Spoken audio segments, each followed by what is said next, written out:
Старые газеты. Что в них притягательного?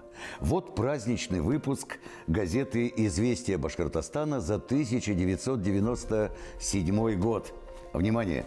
Дорогие соотечественники, примите самые искренние и сердечные поздравления по случаю 4-й годовщины принятия Конституции Республики Башкортостан. Пусть наша любимая республика всегда будет общим домом дружбы и взаимопонимания, и подписи руководителей Рахимов, Зайцев, Бакиров. А какие заголовки? Даешь внимание детскому садику. Кто не платит, тот поплатится. Нам было о чем рассказать. В этом выпуске есть интервью Амира Юлдашбаева с женой Заки Валиди Тогана Назмией Тоган. И особенно трогают следующие строки.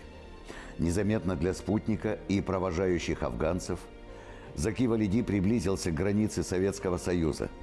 Заметив это, провожающие его товарищи перепугались, ведь могла произойти любая неожиданность, а он, не замечая их волнения, долго смотрел в сторону Родины.